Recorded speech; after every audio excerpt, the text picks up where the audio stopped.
kabisyo, kapiling nyo nga ngayon ang babaeng naniniwalang hindi man ako palaging may pira. At hindi man ako palaging may jowa. At least, palagi naman akong maganda. This is me, the one and only DJ Rocky Terra. At wag po sana kayo magsawa sa aking mukha.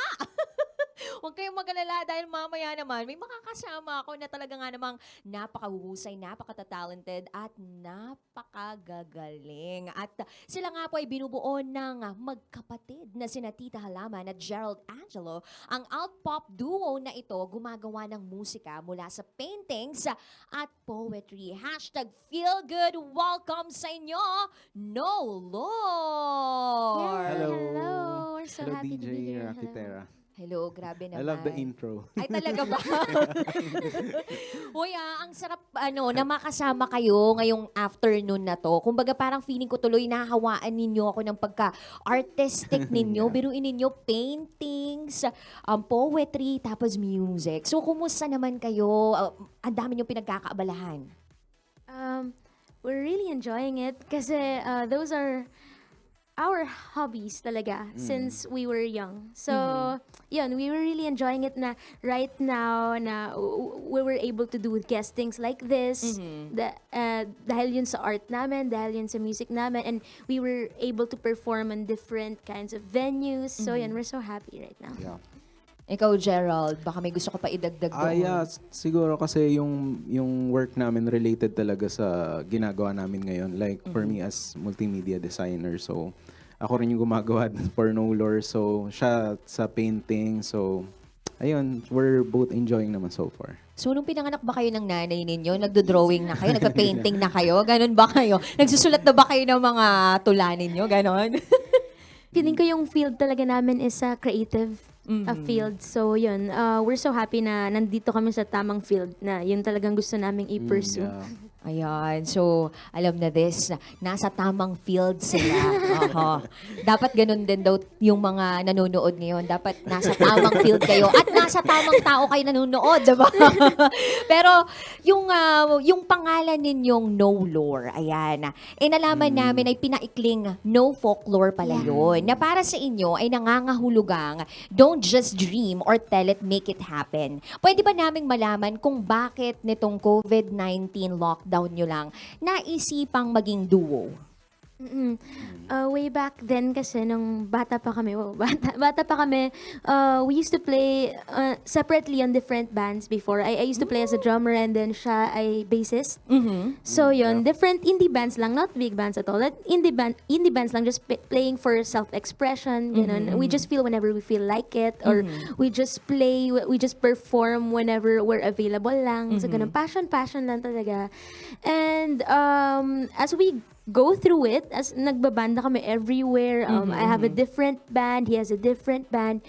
Pag nasa bahay kami, we used to jam. So nagja-jam kami. And Yeah. naisip namin na, why not tayo na lang dalawang Actually, nitong pandemic magduo. lang din. Kasi Yeah. magkahiwalay kami talaga Na-lockdown ng kasi kami banda. So, together. ito yung time na talagang hindi ka pwedeng lumabas ng bahay. Totoo. So, doon siya nag-start. Sobrang bored namin. And nag-aral ako ng, yung sa music, like pag-produce ng music. So, nag-online course ako, ganun. And, Wow. and nakakatawa kasi yung ginamit, yung sa first song namin na ni-release, yung ginamit kong software nun, trial lang siya. So, na-release namin yung music na yun gamit yung software na yun. So, parang yung... Ganun ka kahusay.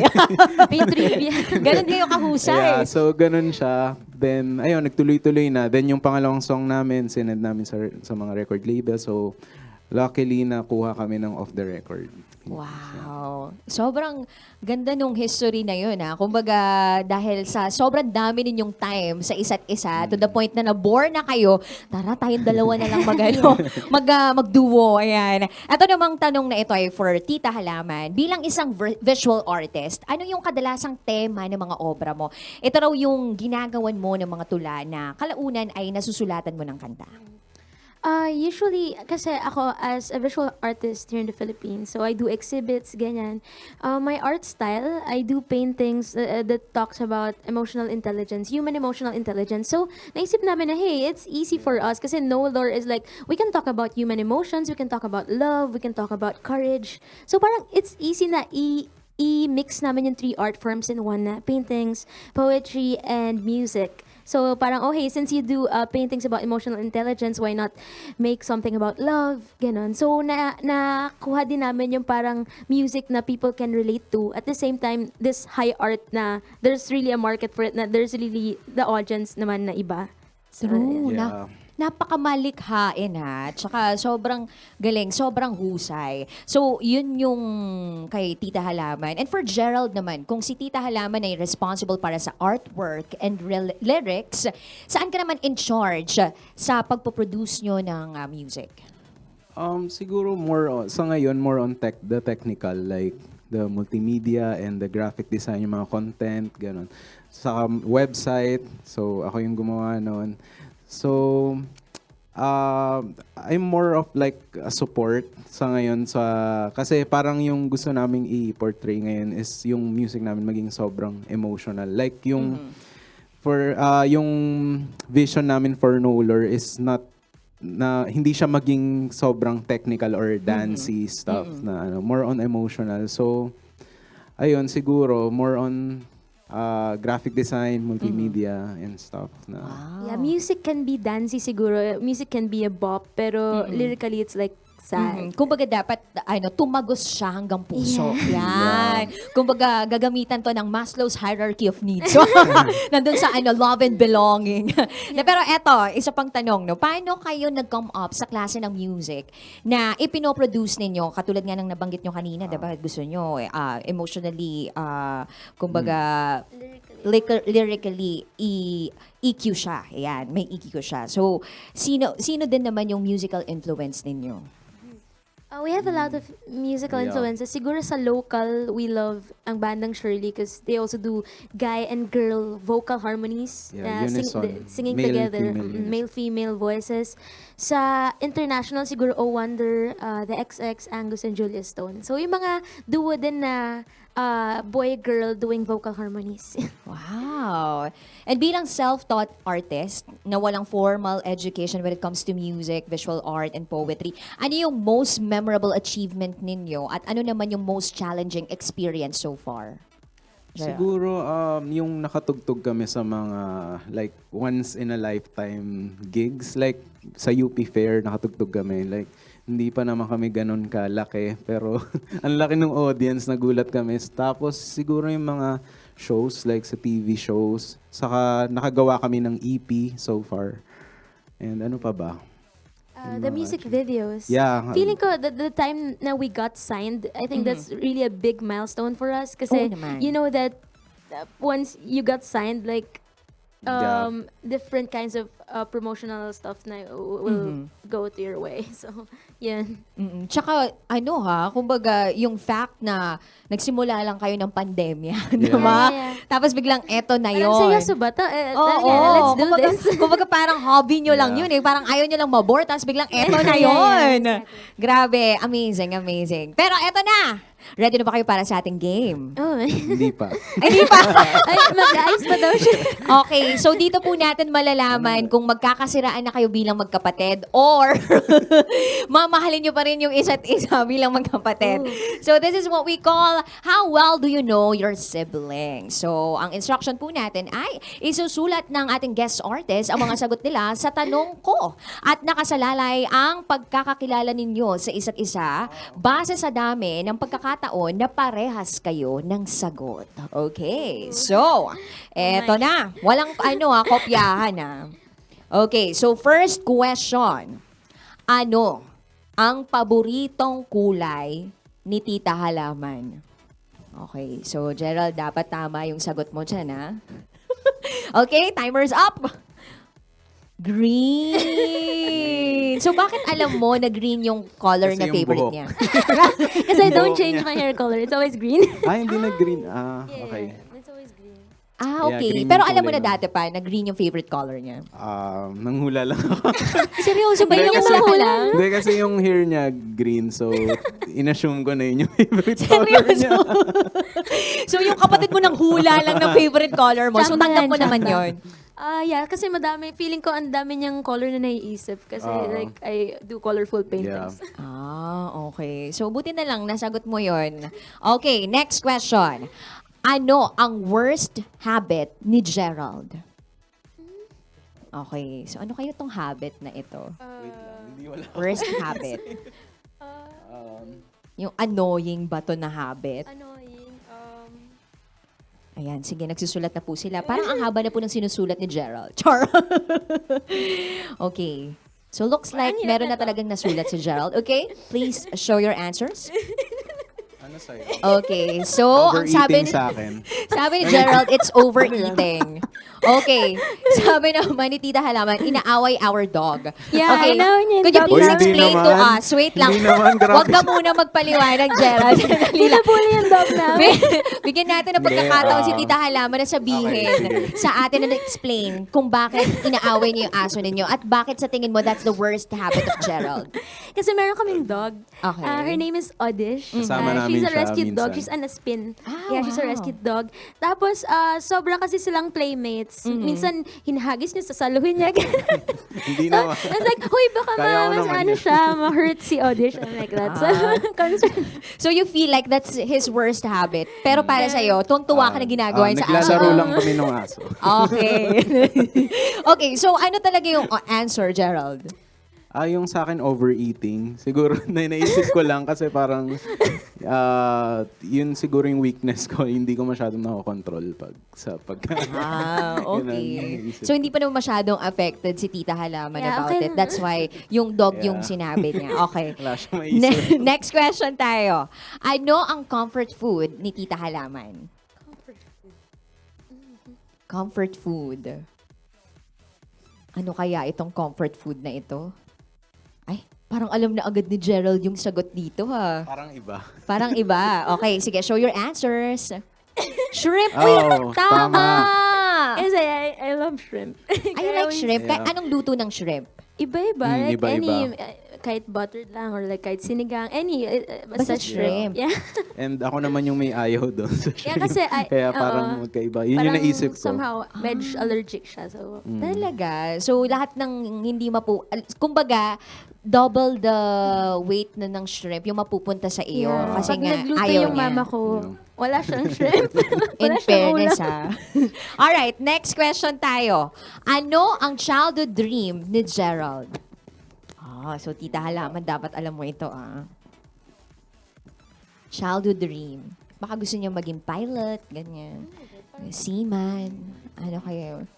Okay, so show your answers. Artist, musician. Oh yeah, Kinda pwede same. naman. Same naman halos yan. So, alam mo na rin before, Tita Halaman, na parang yung kapatid mo gusto na maging artist. Nasa tamang field na siya. Na nasa tamang field na siya. Yeah. Parang may pinanghuhugutan yung tamang field. Oo Meron nga bang, eh. meron ba nagsabi sa inyo Share mo dati na naman. ito yung tamang field ninyo, tapos hindi nyo sinunod yung field na yon? Kasi it's like, di ba, when you study, when you go to school and then you graduate, parang the first instruction na parang in-instruct sa atin ng parents natin, ay, magkakatrabaho ka na. It's like you'll end up in a corporate job. Na parang it's 8 to 5. Sometimes yun yung, usually yun yung in-imagine ng yeah. mga bata. So parang kami kasi in-imagine na kagad namin na, hindi, magiging artist kami like that. Gusto nyo Hindi yung... naman, hobby kasi namin yun before eh. Like, yun yung pag bonding moment namin. Pag sa bahay, may drum set and may mga instruments. So, ayun. So, ang nice naman, sa bahay ninyo, may mga instruments na doon. At sino namang tumutugtog doon? I mean, yung parents ba ninyo, musically inclined din sila? That's why you have those instruments at home? Hindi sila tumutugtog ng instruments but love sobrang music. yeah, yung influences nila like Beatles and sobrang music sila. Nakikinig sila, listener Yeah, talaga yung sila. mama namin mahilig kumanta. Kaya talagang pinoprovide nila sa inyo yung mga musical instruments. Ay, ang galing naman. So, yan naman ang ating game. Diyan na po nagtatapos ang ating game. Pero tuloy-tuloy pa rin ang ating kwentuhan dito. At pag-usapan naman natin ngayon yung EP nyong Outlines. Collection daw ito ng mga kanta ninyo sa musical journey ninyo. Kung papipiliin kayo ng isang kanta mula sa EP na ito, ano ito at bakit? So, Tita Halaman, ikaw muna. You mean my most favorite song? Yeah. Oh, siguro Paumanhin. It's our first ever Tagalog song, and way back then, puro English yung sinusulat namin, and naramdaman namin na parang challenging pala magsulat ng Tagalog na something that will really strike you, na parang ang hirap magsulat ng Tagalog na magiging heartfelt talaga, and at the same time it's gonna be poetic. And yun. So dito sa Paumanhin, dito ako na-challenge na first Tagalog song namin to. This is the first Tagalog song I've written. And yun, we're glad na naging okay naman yung take ng tao sa Yeah. Paumanhin. And first time namin doon makipag-collab sa producer. Yeah. So, It's si Ian co-produced by Aguila. Ian Aguila of ang bandang Shirley. Wow. So idol Yeah. namin siya. So yun, kaya siguro favorite ko din yung Paumanhin. How about you, Gerald? Ikaw din ba? Paumanhin yung favorite mo? Siguro sa akin yung first song namin with Little Light. Kasi sobrang memorable sa akin nun. Parang naaalala ko yung mga nagsisimula pa lang kami pag napapakinggan ko yung kantang yun. Like Pandemic, ganun yung, Yeah. ganun yung sa akin. Saka maganda yung song na yun. Favorite ko siyang tugtugin. So, yun. Very nostalgic. Ayan. At isa sa pinakasumikat na awitin sa extended play nyong, yan ay yung Papatungo dahil tungkol ito sa unrequited love na maraming nakaka-relate. So, galing ba ito sa personal ninyong karanasan? For Papatungo, kasi usually what I do pag nagsusulat ako ng kanta, especially pag Tagalog to, and pag nagsusulat ako ng poems, is ginagamit ko lang yung phone ko sa notes. So I'll open yung notes and then magsusulat ako ng random Tagalog words na maganda pakinggan for me. It's like the word paumanhin, like ganyan, mga ngiti, luha, sa'yo pa rin mga ganon.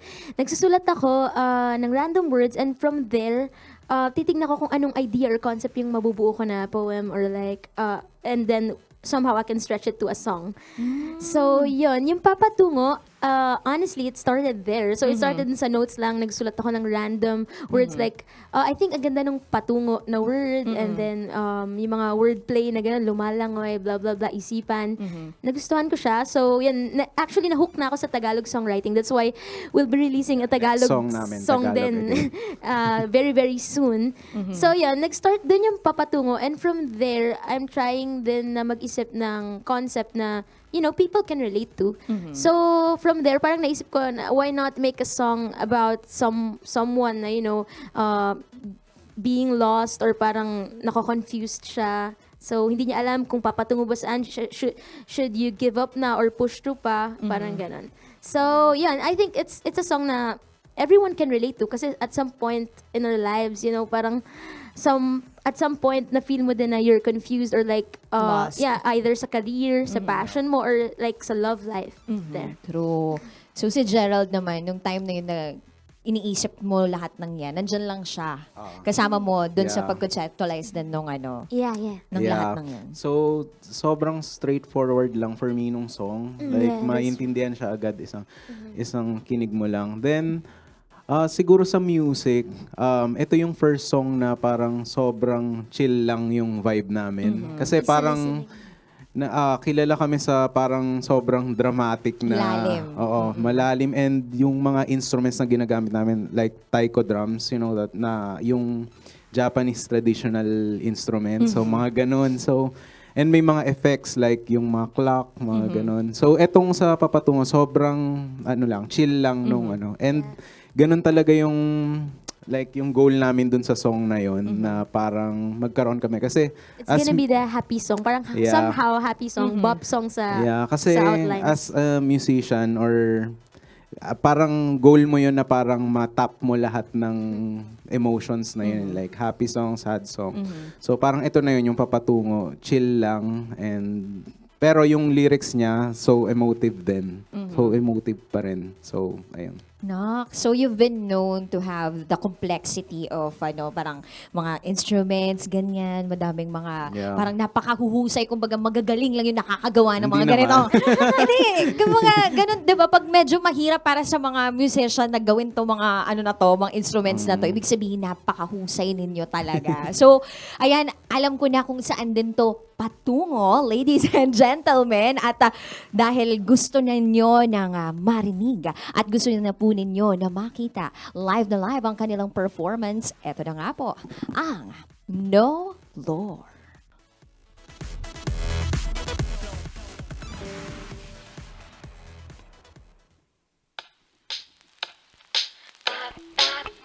Yeah, once again, we are No Lore. Thank you so much to Love Radio. And this is our latest single called Papatungo. And I hope you guys like it. Papatungo nga ba saan mga salitang sinulat ko ngunit hindi mo ramdam. Papatungo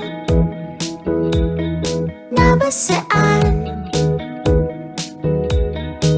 mga larawan mong lumalangoy sa aking isipan at napapaliw na ang mundo.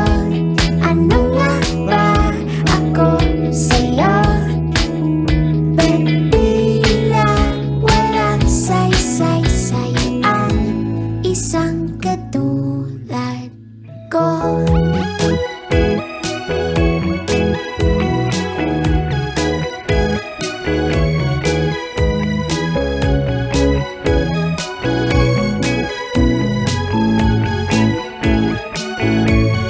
Papatungo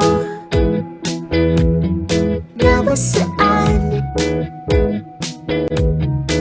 mga dalangin kong pinigil mong umakyat sa kalangitan? Papatungo nga ba saan pag-ibig kong walang sukli kahit na konti man lang at napapaliw na ang mundo. Ano nga ba ako sa'yo? Ba't tila walang saysay ang katulad ko at napapaliw na ang mundo? Ano nga ba ako sa'yo? Ba't tila walang saysay sa'yo ang isang katulad ko?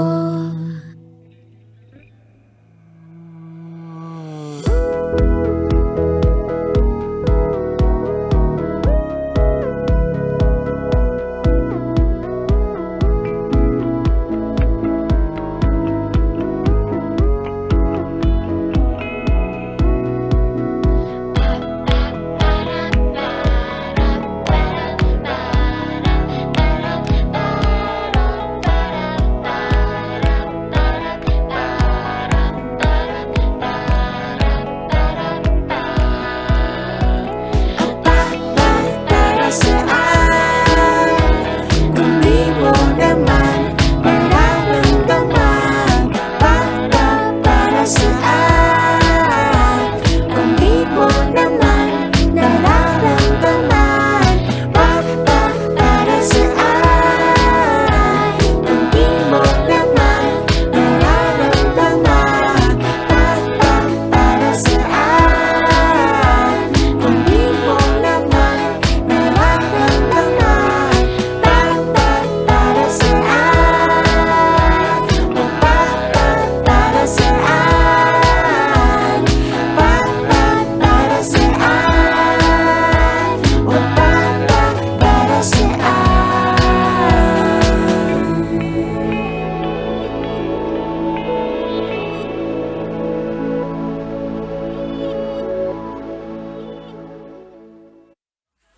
At yan nga po ang No Lore! Wow! Papatungo. Napaka-catchy, napaka-feel-good actually nung beat, nung music and everything. Grabe, sobrang amazing, sobrang husay ninyo. Please Thank you. invite Thanks so much. everybody to catch your songs, your music, and of course, invite them to follow you guys on your social media accounts. Yeah, hi everyone. So we are No Lore and we do music based from paintings with poetry. So makikita nyo kami sa lahat ng social media platforms, Facebook, Twitter, Instagram, Kumu, TikTok. So yan yung music namin nasa lahat ng digital streaming platforms. So, if you para makita nyo yung mga paintings for each of the songs, so i-play nyo lang sa kahit anong digital streaming platform, Spotify, Apple Music, nandun siya, cover art siya ng bawat songs. Yeah, and we also have a Facebook group. Yeah. Tawag dyan ay Friends of Nolor. So, Friends of Nolor, para siyang community na we're trying to build. So, nandun yung mga friends namin, obviously, and we're trying to help then promote those artists or yung gusto maging artists na nagsisimula pa lang. Yeah. So, the community is great there. Yeah, Feel we're free to supporting. join. So, search nyo lang yan sa Facebook. That's Friends of Nolor na Facebook group. And we're very active, by the way, sa Instagram. I-message nyo lang kami doon. Yeah. So, yeah. Hindi daw Ayun. siya suplado. Oh, hindi kami suplado.